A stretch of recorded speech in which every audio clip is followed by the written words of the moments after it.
Saudi আরবে থাকতে এরকম টাটকা ফ্রেশ খাবারগুলো অনেক বেশি মিস করেছি। দেশে আসার পরের দিনই নদীর এই টাটকা মাছগুলো নিয়ে এসেছি। আসলে দেশের খাবারের মতো স্বাদ কোথাও নেই। সৌদি আরব আসার পরের দিন কি করলাম আর কিভাবে কাটালাম সবই থাকছে এই ভিডিওতে। ভিডিও শুরু করার আগে তোমরা কে কোন জায়গা থেকে আমার এই ভিডিওটা দেখছো অবশ্যই কিন্তু কমেন্ট করে দিও। কালকে রাতে বাড়িতে এসেছি আর আমি এরকম টাটকা মাছগুলো খেতে অনেক বেশি পছন্দ করি। সেজন্য আমার বাবা অনেক সকালবেলা বাজার থেকে নদীর এই টাটকা মাছগুলো নিয়ে এসেছে। প্রায় অনেকদিন পরে নদীর এই টাটকা মাছগুলো সামনে পেয়ে আমার কাছে তো অনেক বেশি ভালো লাগছিল। আমার মতো এরকম করে তোমরা কে কে এই ছোট মাছগুলো খেতে পছন্দ করো অবশ্যই কিন্তু আমাকে জানিও। ছোট মাছগুলো আমি আলাদা করে সুন্দর করে বের করে নিয়েছি। এরপর আমরা সবাই মিলে মাছগুলো কেটে নেব। একা একা এরকম ছোট মাছগুলো কাটতে অনেক বেশি কষ্টকর হয়ে যায়। সেজন্য আমরা সবাই মিলে হাতে হাতে মাছগুলো কেটে নিচ্ছি। এই তো সবগুলো মাছের কাটা শেষ হয়ে গিয়েছে। এখন এগুলো সুন্দর করে ধুয়ে নিয়েছি। এদিক দিয়ে আমার মা আমাদের খেতে থেকে এরকম টাটকা লাউ শাক কেটে নিয়ে এসেছে। আমি শাক খেতে অনেক বেশি পছন্দ করি, সেজন্য আজকে আমার পছন্দ মতোই সবকিছু রান্না করা হচ্ছিল। আমার জন্য গাছে থেকে এরকম তরতাজা শশা ছিঁড়ে নিয়ে এসেছে।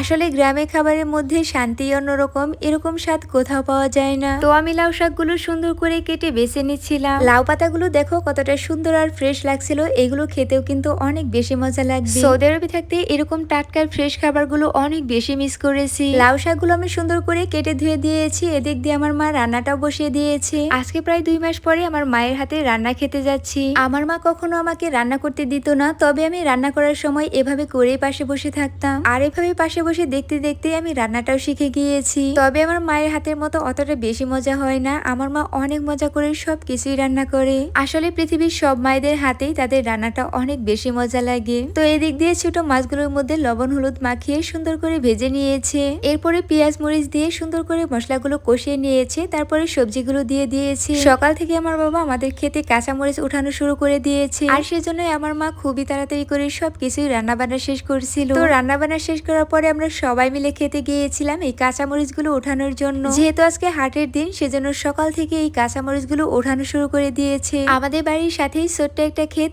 এখানে আমরা বিভিন্ন ধরনের সবজি লাগিয়ে থাকি। শীতকালীন সবজি উঠানোর পর এবার কাঁচামরিচের গাছগুলো লাগিয়ে দিয়েছে। তো আমরা হাতে হাতে সবাই মিলে সবগুলো কাঁচামরিচে উঠিয়ে নিয়েছি। দুপুরবেলা যেহেতু হাটে নিয়ে যাবে, সেজন্য এখনই এগুলো সবকিছু রেডি করে নিচ্ছিল। তো কাজ করা শেষ করার পর এখন আমরা সবাই মিলে সকালে খাবারটা খেয়ে নেব।